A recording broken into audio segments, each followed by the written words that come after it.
आत्मानंद रसिक साथियों, आज हम बात करेंगे चिति शक्ति के बारे में। चिति शक्ति का काव्य आपने सुना और पसंद किया। अब चिति शक्ति के इतने गहरे और सूक्ष्म फंक्शन हैं, ऐसा उसका विवेचन है, गहरा गहरा उसका जो है ना सारा समझने की चीज़ें हैं। तो इसलिए चिति शक्ति के बारे में आज थोड़ी सी बातें कर लें, जिससे कि वो काव्य आपको 100% समझ में आ जाए। लक्षण आत्मा का चिति शक्ति, लक्षण आत्मा का चिति शक्ति, चैतन्य मंडित गुणों से सजती मेरी चिति शक्ति। चिति शक्ति का लक्षण जो है ना, आत्मा का ये लक्षण है। लक्षण वो होता है जो लक्ष्य में हर समय मौजूद रहे और लक्ष्य में पाया जाए और लक्ष्य में ना पाया जाए, उसे लक्षण कहते हैं। गुण और लक्षण में यही फ़र्क है साथियों, कि गुण जो होता है ना, वो तो किसी दूसरे में भी ऐसा गुण मिल सकता है, लेकिन लक्षण विलक्षण होता है। वो अपने लक्ष्य में ही पाया जाता है और लक्षण से ही किसी वस्तु की सही सही पहचान होती है। जैसे कि उदाहरण दे दें कि जी सोने का लक्षण क्या, गोल्ड है। सोने का लक्षण कोई पूछे कि भाई सोने का लक्षण क्या होता है, तो सोने का लक्षण है उसकी चमक, उसकी विशुद्धता। और सोने का लक्षण अगर कोई कह दे कि भाई सोने में क्या क्या गुण हैं, सोने में गुण है पीलापन, उसकी चमक, उसकी चकाचौंध, उससे गहने बनने का उसका जो एक योग्यता है गहने बनने की। अब उसके गुण तो बहुत सारे हैं। पीलापन तो पीतल में भी होता है। हार्डनेस, सोने की हार्डनेस कह दें तो हार्डनेस भी दूसरी पीली चीज़ों में मिल सकती है। पीला तो कोई भी पीले रंग की कोई और चीज़ भी हो सकती है, बहुत सी चीज़ें होती हैं। तो गुण अलक्ष्य में भी पाया जाता है, हो सकता है, पर लक्षण तो लक्ष्य में अवश्यमेव रहता है। तो आत्मा जहाँ होगी वहाँ चिति शक्ति होगी। चिति शक्ति का मतलब क्या? चैतन्य मंडित गुणों से सजती। जहाँ चिति शक्ति है वो चैतन्य शक्ति है, वो चैतन्य शक्ति है। चिति शक्ति का मतलब ही है चैतन्यपना, जड़पना जिसमें नहीं है, चैतन्य है, वह चिति शक्ति है। और चिति शक्ति वहीं होगी जहाँ आत्मा होगी, क्योंकि चेतना आत्मा का प्रभाव है। चेतना जहाँ होती है वहाँ आत्मा होती है, जहाँ आत्मा होती है वहाँ चेतना होती है। चेतना कह दो, चैतन्य कह दो, एक ही बात है।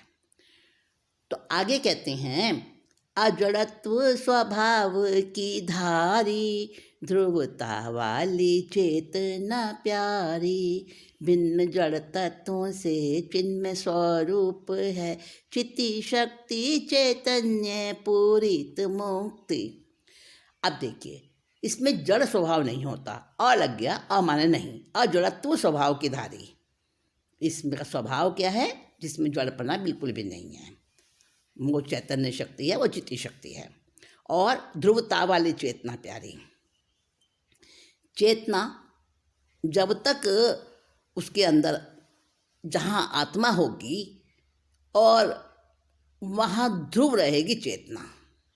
जब तक आत्मा है तब तक उसमें चेतना ध्रुव रहेगी, उसका कभी मतलब च्युति नहीं होगी, विच्छेद नहीं होगा, ध्रुवता वाली चेतना प्यारी।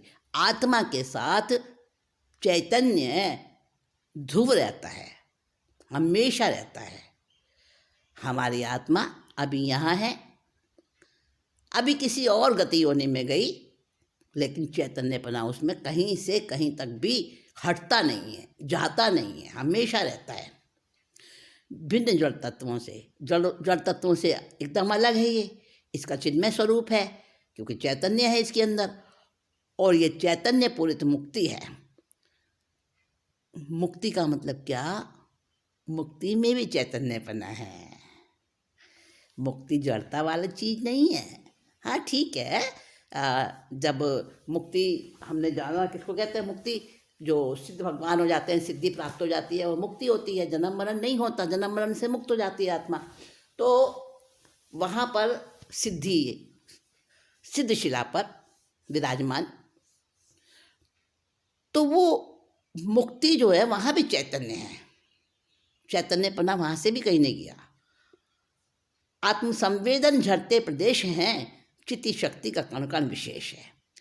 अब शक्ति होती है तो शक्ति की जो इकाई होती है वो प्रदेश होता है।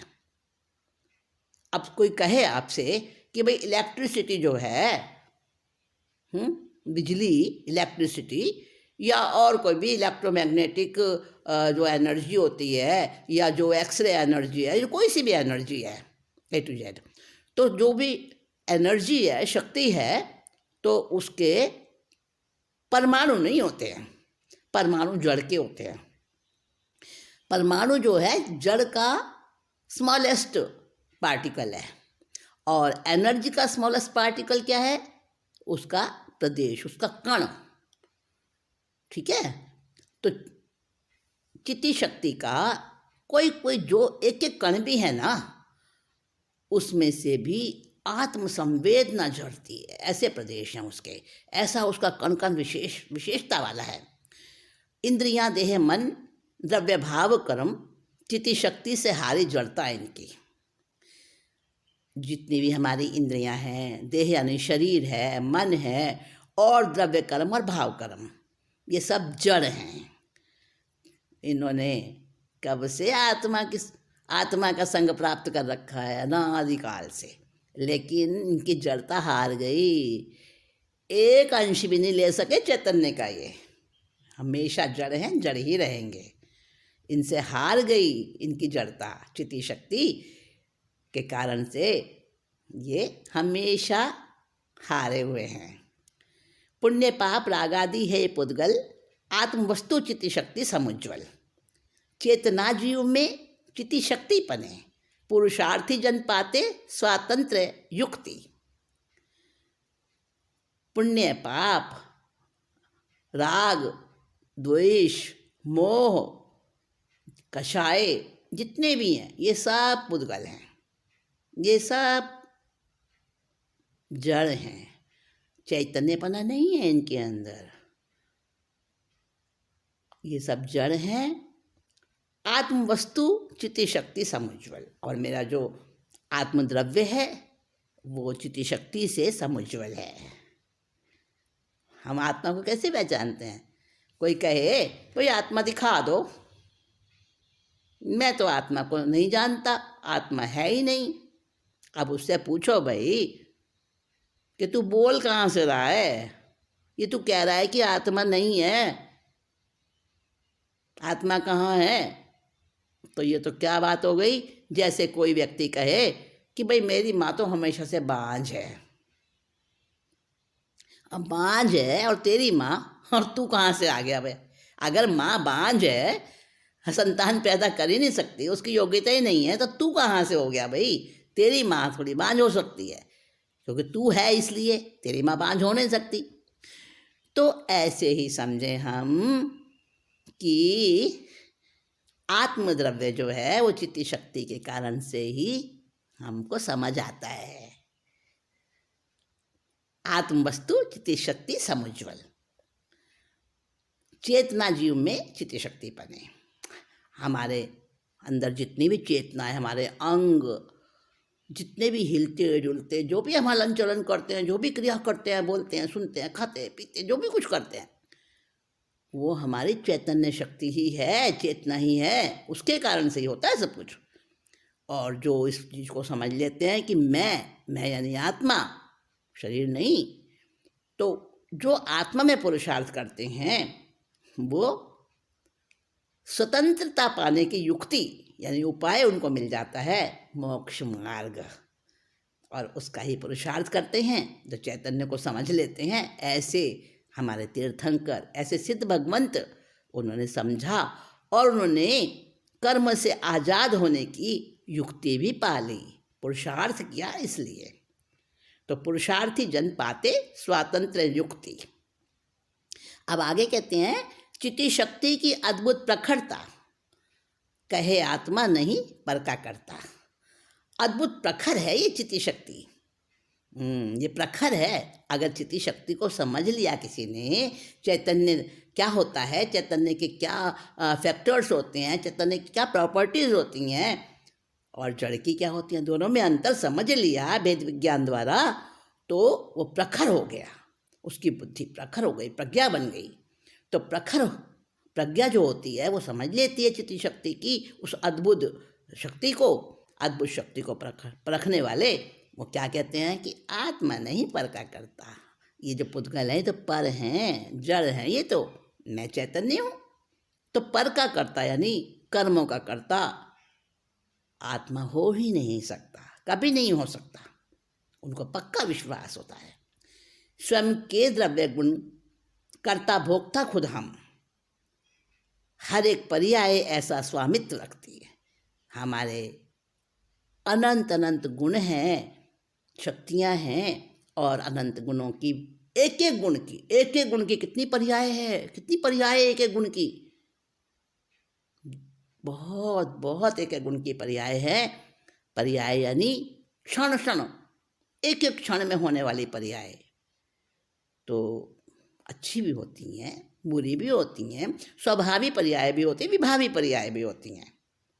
तो जो चैतन्य शक्ति वाली पर्याय होती है वो हर पर्याय, उसमें ऐसा स्वामित्व होता है कि वो हर पर्याय से ऐसे प्रतिध्वनि निकलती है कि अपने द्रव्य गुणों के कर्ता हम खुद हैं, कोई दूसरा हो ही नहीं सकता हमारे द्रव्य और गुण के कर्ता। कर्म के कर्ता नहीं है हम, अपने द्रव्य और गुण के कर्ता हैं।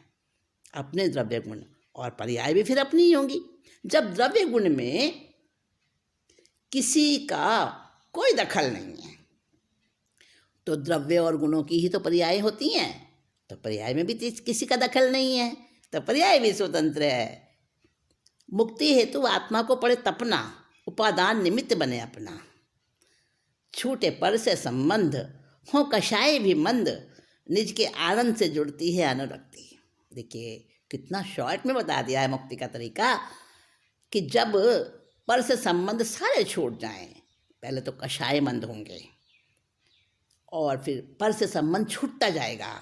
वो जड़ है, सब पर है, मुझसे, मेरी आत्मा से भिन्न जो कुछ है सब कुछ पर है, सब पर आया है। तो संबंध हटता जाएगा और फिर कहाँ जुड़ेगा, अपने आनंद से जुड़ेगा, उसी से अनुरक्ति जुड़ेगी। और उसके लिए फिर शरीर को तपना पड़ता है। जैसे कि दूध गर्म करना है हमको, तो दूध को तो अग्नि में नहीं रखते ना, बर्तन में रखते हैं।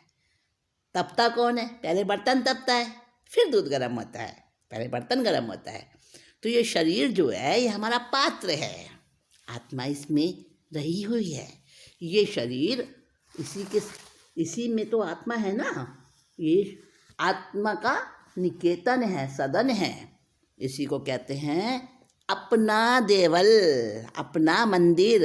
बाहर के मंदिर तो पर हैं, उसमें रहने वाले वो मूर्ति रूप में जो प्रतिमा है, भगवान है, वो भी पर हैं। अपना मंदिर तो अपने पास है। तो अपने इस देह देवल में जो है वो हमारी आत्मा है, वही हमारा परमात्मा है। तो उसको तपना पड़ता है, इस शरीर को तपना पड़ेगा, फिर वो आत्मा उज्जवल बनेगी। ठीक है ना। शुद्ध ज्ञान स्वभाव परिणमना, चिति शक्ति है कर्म चेतना ना, कर्म चेतना नहीं है चिति शक्ति। ये तो शुद्ध ज्ञान है, शुद्ध स्वभाव है, उसमें परिणमन करते रहो, यही चिति शक्ति का कार्य है। चिति शक्ति ऐसी ही है और दूसरा कार्य नहीं करती चिति शक्ति, यही कार्य करती है बस। कर्म चेतना का कार्य नहीं है चिति शक्ति का। दान व्रत जप तप हटे फर्जी विकल्प, चिन्मात्र शुद्धि पर टिके दृष्टि। जब हमारे चैतन्य की शुद्धि पर दृष्टि टिक जाती है, जितने भी दान व्रत जप तप स्वाध्याय, ये सारे हमें फर्जी विकल्प लगने लगते हैं। ये हैं बाहर की चीज़ें, ये क्रियाएं हैं, ये मोक्ष मार्ग नहीं है, ये मोक्ष मार्ग की क्रियाएं हैं। तो हमें समझ में आ जाता है कि चिति शक्ति कर्म चेतना भी नहीं है, चिति शक्ति ज्ञान व्रत जप तप भी नहीं है, और ये तो चैतन्य शुद्धि आत्मा की बस उसी पर ही, यही उसका स्वभाव है, यही उसका परिणमन है, उसी में परिणमन करती है और चिति शक्ति उसी में ही स्थित रहती है। जैसे कि लहरें पानी में से ही उठती हैं, पानी में ही समा जाती हैं, इसी तरह से चिति शक्ति की शुद्ध परिणमन चिति शक्ति में ही होते हैं और उसी में समा जाते हैं। चिति शक्ति शुद्ध चेतन की भाषा, पूर्ण साकार सिद्धि अभिलाषा। ये चेतन की भाषा है, शुद्ध चेतन की भाषा है हमारी चिति शक्ति, और ये पूर्ण साकार सिद्धि अभिलाषा, और ये हमारी सिद्धि प्राप्त करने की अभिलाषा को पूर्ण कर सकती है। कब करेगी? जब हम चिति शक्ति पे, चैतन्य आत्मा पर ही हमारा ध्यान रहेगा, बाहरी चीज़ों पर हमारा ध्यान नहीं जाएगा। ये सब तो अटकाने वाली भटकाने वाली हैं। निज का वैभव विलास मिलता अनायास, वृत्तियाँ कृतियाँ जहाँ सर्व रुकती। सारी वृत्तियाँ, सारे कार्य, एक्टिविटीज सब बंद हो जाती हैं, रुक जाती हैं। योगों का जहाँ बिल्कुल विराम हो जाता है, वहाँ पर निज का वैभव विलास वहाँ प्राप्त हो जाता है। तो आप कहोगे अभी तो हम अयोगी केवली नहीं बने भाई, तो अभी क्यों करें? नहीं, ऐसा नहीं है, हमें प्रयास तो करना पड़ता है। देखिए, एक एक कदम चलते हैं तभी अपने गंतव्य पर पहुंचते हैं। एकदम से उड़कर तो गंतव्य तक कोई नहीं जाता। तो एक कदम क्यों बढ़ाएं? अभी तो गंतव्य नहीं है, बहुत दूर है, ऐसा नहीं सोचते ना। चलते हैं ना, कोशिश करते हैं ना, तभी तो कार्य पूरा होता है। अल्पता में पूर्णता की भावना तो रहती है ना। वही यहाँ पर कहा गया है कि अनायास मिल जाता है अपना वैभव विलास आत्मा का। कब मिलता है? जब हम अभ्यास में लगते हैं। चिति शक्ति की अमृत फुहारें मेरे परमात्म सुख को विस्तारें, बरसे निर्द्वंदता सहज संप्रभुता, बस झरझर झरे आत्म अनुभूति। वाह, आत्म अनुभूति का वो एक एहसास दिलाया है इसमें शब्दों द्वारा। शब्द तो बहुत बौने हैं, बहुत हल्के हैं, उस सुख को प्रकट करने के लिए नहीं कर सकते, लेकिन कोशिश की गई है। झरझर झरे आत्म अनुभूति। जब चिति शक्ति प्रकट होती है, इसी पर ही हमारा सारा का सारा ध्यान केंद्रित होता है। अमृत फुहारें जब चिति शक्ति की बरसती हैं, तो मेरा परमात्मा सुख बढ़ता जाता है और बढ़ता जाता है और बढ़ता जाता है। तो निर्द्वंदता आती है, सहज संप्रभु बन जाता हूँ मैं।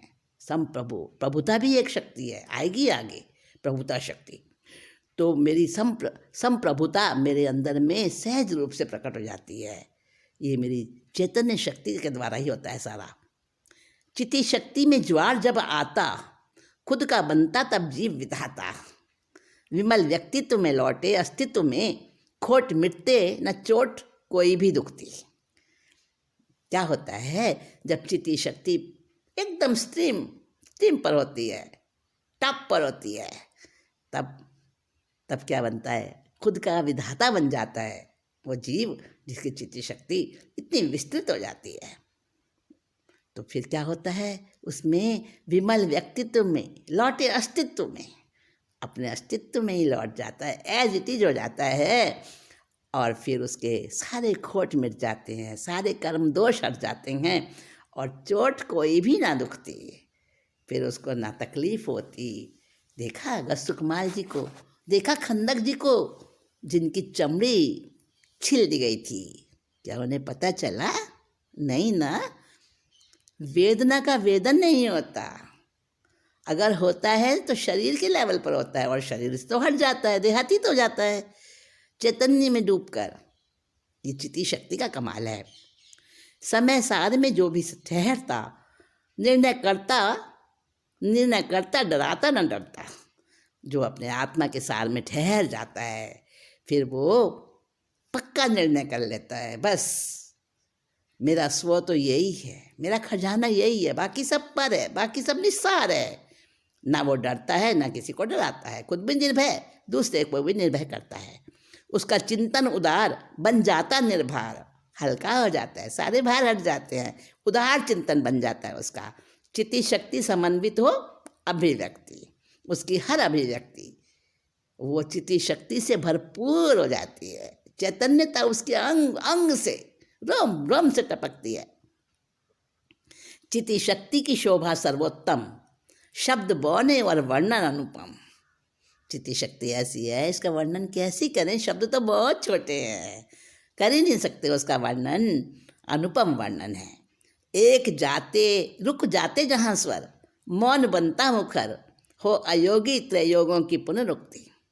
3 योग हैं आत्मा के, मन का योग, वचन का योग, काया का योग। मन से हम सोचते हैं, वचन से हम बोलते हैं, और काय योग से हम शरीर से कार्य करते हैं। तो तीनों जहाँ रुक जाते हैं, मौन बन जाता मुखर, मौन ही मुखर हो जाता है, सारे स्वर रुक जाते हैं, सारे कार्य रुक जाते हैं, सारी क्रियाएं रुक जाती हैं। 3 योगों की कोई पुनरुक्ति नहीं होती। बार बार 1 योग 2 योग, हमारे कोई योग रुकते हैं क्या? अपने आप को चेक करते रहें। हम कभी तीनों योग में तो हर समय ही होते हैं, हर समय होते हैं, कुछ ना कुछ सोचते भी रहते हैं, कुछ ना कुछ बोलते रहते हैं, कुछ ना कुछ करते रहते हैं। हमें निष्क्रिय होना है, अयोगी होना है, और जब अयोगी हो जाएंगे तो पल भर में हमारा कार्य हो जाएगा। जब जीवत्व शक्ति है खिलती, चिति शक्ति उसी पल विलसती। इनमें एकत्व भाव, द्वैतपन का अभाव, मैं के संबोधि बगिया जब दोनों हंसती। क्या बताया कि जब चिति शक्ति, जीवत्व शक्ति खिलती है, तो चिति शक्ति भी उसी पर विलसती है। जहाँ जीवत्व है वहाँ चैतन्य है, दोनों एक दूसरे की साथी हैं, हमेशा साथ रहती हैं। इनमें कोई द्वैतपना नहीं होता, अलग अलग पना नहीं होता, एकत्व भाव रहता है हमेशा। और ये दोनों मिलकर सम्यक ज्ञान दर्शन को प्रकट कर लेती हैं। चिति शक्ति और जीवत्व शक्ति, मेन तो ये दोनों ही है ना। उसके बाद ही बाकी शक्तियाँ पता चलती हैं, जब ये दोनों होती हैं। तो आज चिति शक्ति का ये बहुत संक्षेप में थोड़ा थोड़ा बताया है। इससे शायद आपको कुछ समझ आया होगा, और काव्य इसके अनुसार ही समझ कर आप जब दोबारा से उस काव्य को पढ़ेंगे, सुनेंगे, तो उसमें और आनंद आएगा। आज की मीटिंग इतना ही कहकर विराम लेती हूँ।